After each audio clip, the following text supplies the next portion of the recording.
Hello viewers, welcome to Sushri Shikshalay. আজকে নিয়ে চলাম একটা গুরুত্বপূর্ণ আপডেট নিয়ে। WBSSC 2016 যার নিয়োগ প্রক্রিয়া সম্পূর্ণ বাতিল হয়েছে। আর সুপ্রিম কোর্টে এও নির্দেশ দিয়েছে যে ফ্রেশ রিক্রুটমেন্ট করার কথা। তার জন্য সরকার সুপ্রিম কোর্টের কাছে যে আপিল করেছিল সেখানে আন্ডারটেকিং দিয়েছে যে তারা 31শে মের মধ্যে নিয়োগ প্রক্রিয়ার বিজ্ঞপ্তি প্রকাশ করবে। তার জন্য তোড়জোড় শুরু হয়েছে শিক্ষা দপ্তর ও এসএসসির মধ্যে।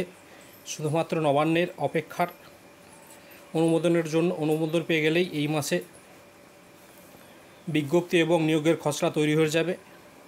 আমার কথা নয়, আপনারা দেখুন নিউজ পোর্টালেরা বেরিয়েছে। চলুন এই প্রতিবেদনে কী রয়েছে দেখে নেওয়া যাক। নতুন নিয়োগের নোটিশের খসড়া তৈরি করে ফেলল শিক্ষা দপ্তর। সুপ্রিম নির্দেশে 31শে মের আগেই বিজ্ঞপ্তি।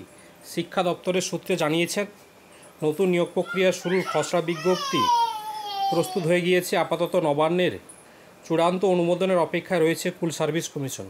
তবে এখনও শূন্য পদের তালিকা শিক্ষা দপ্তর হাতে পৌঁছয়নি।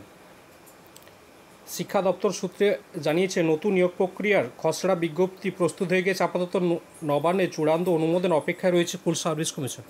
তবে এখনও শূন্যপদের তালিকা দপ্তর হাতে পৌঁছায়নি।